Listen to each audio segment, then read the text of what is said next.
သစ်နိုင်ငံမှာအပူလိုင်းပြင်းထန်စွာဆက်လက်ဖြစ်ပွားနေပြီးအပူဒဏ်နဲ့ဆက်နွယ်တဲ့ပုံမှန်ထက်ပိုမိုသေဆုံးသူ1000ခန့်ရှိလာကြောင်းပြင်သစ်ကျန်းမာရေးဝန်ကြီးဌာနလက်အောက်ခံ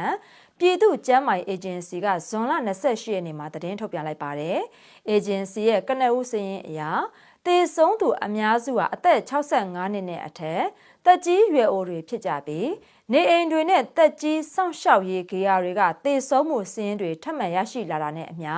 သေဆုံးသူအရေအတွက်ဒီထက်ပိုများလာနိုင်တယ်လို့လည်းဆိုပါတယ်။အဲ့ဒါအပြင်အပူဒဏ်ရဲ့ကျန်းမာရေးတက်ရောက်မှုကတော့အသက်အရွယ်မရွေးလူတိုင်းအပေါ်ကိုတက်ရောက်နေတယ်လို့လည်းဖော်ပြထားပါတယ်။ဥရောပနိုင်ငံတွေမှာဇွန်လ20ရက်နေ့ကနေစတင်ပြီး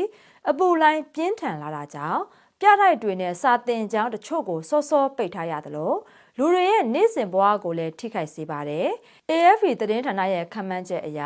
ဇွန်လ28ရက်နေ့မှာဥရောပတဝန်လူဦးရေတန်190တန်းခန့်ဟာ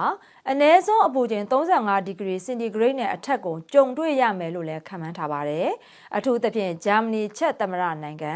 ဟန်ဂေရီနဲ့ပိုလန်နိုင်ငံတွေမှာ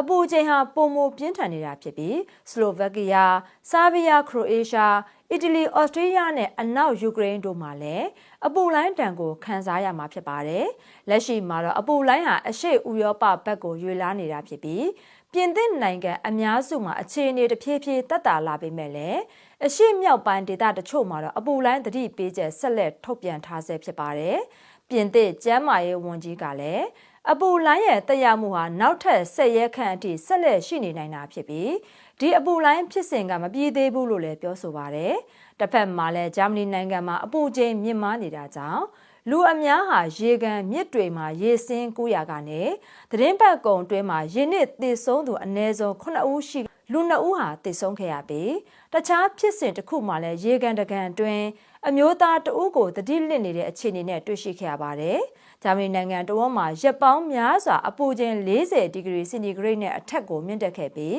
အရှေ့ပိုင်းဒေသမှာတော့ဇွန်လ29ရက်နေ့ညကအနှိမ့်ဆုံးအပူချိန်တောင်29.4ဒီဂရီစင်တီဂရိတ်အောက်ကိုမကျဆင်းခဲ့ပဲ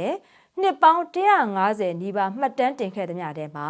အပူဆုံးညအဖြစ်စံချိန်တင်ခဲ့ပါတယ်။ဇွန်လ29ရက်နေ့မှာတော့ဂျာမနီဒိန်းမတ်နဲ့ချက်သမ္မတနိုင်ငံမှာလည်းသမိုင်းတစ်လျှောက်အမြင့်ဆုံးအပူချိန်စံချိန်တစ်တွေကိုကနဦးမှတ်တမ်းတင်နိုင်ခဲ့ပါတယ်။သိပ္ပံပညာရှင်တွေကတော့ဒီလိုပြင်းထန်တဲ့အပူလိုင်းမျိုးဟာ